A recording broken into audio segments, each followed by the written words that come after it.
Good afternoon. My name is Nishant Paruri, and I'm currently a mechanical engineer that is doing their pre-medical studies at the University of New England, currently taking biology 1040 or genetics under Dr. Yasir Saad. So today we're going to learn more about the fascinating subject of mitosis.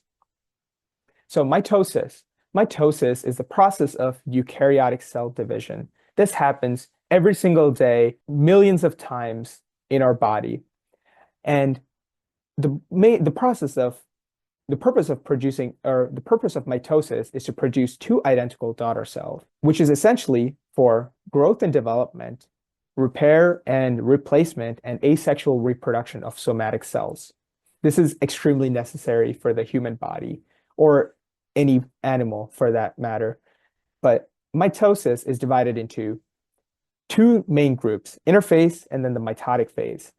Interphase is where majority of the action happens, where there is three different phases known as G1, G2, and the S phase.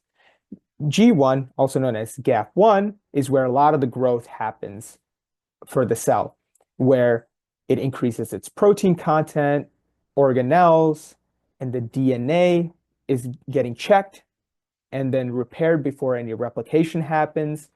And then synthesis of the necessary messenger RNA and proteins are needed for the next stage, which is the S phase. S phase is where the DNA starts to replicate, ensuring all the chromosomes are duplicated, all 23 chromosomes are duplicated to produce two identical sister chromatids.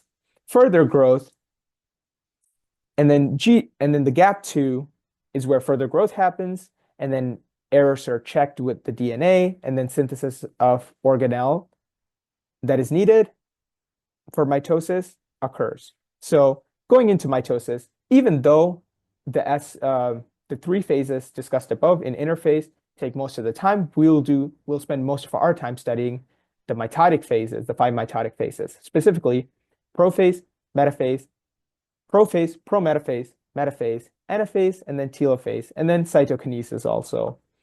So what is prophase? Prophase is one of the first stages right after the interphase, where the chromatin within the cell nucleus starts to condense to form into chromosomes. And then the centrioles start to segregate out and then starts to develop spindle fibers. And then the nuclear envelope also starts to break down. And then we lead into prometaphase, where the nuclear envelope fully disintegrates, and then the chromosomes that were condensing from the previous stage fully become defined. And then the kinetic cores form at the centromeres between the chromosomes, and then the spindle fibers start to attach to these kinetic cores during this process. And then these chromosomes that are fully defined now start to move towards the center of the mitotic plate.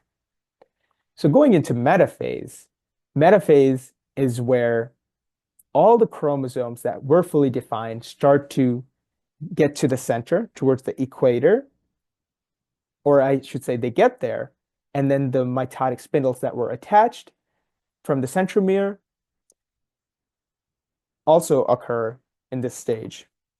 And then going over into anaphase, there's tension that starts to build up within these the spindle fibers, and then these sister chromatids are pulled apart to different poles of the cell. Each chromatid becomes individual chromosome.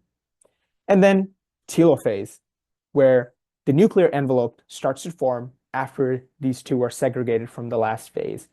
And then the chromosomes start to decondense, and then the spindle fibers start to disappear. And then you'll start to see a small cleavage, leading into cytokinesis.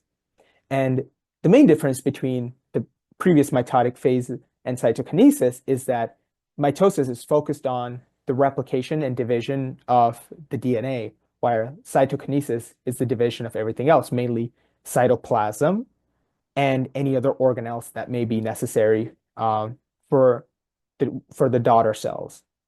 So basically, physical segregation of parent cells into two daughter cells And then there's also a difference on how animals cells and plant cell conduct cytokinesis. Animal cells are a little bit more fluid, and animal cells are, or sorry, plant cells are a lot more rigid. So for plant cells, you start to notice that there's a cell plate being formed between them versus animal cells. There starts to be a cleavage where they eventually separate and become their own thing. And then this happens every day, millions of times across all kinds of animals, plants, and it's kind of fascinating to see and understand what really happens in the microscopic world.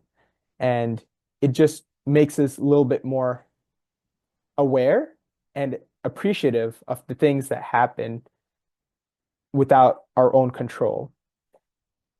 Thank you for your time, and I really had a great time doing this lab and understanding what mitosis means.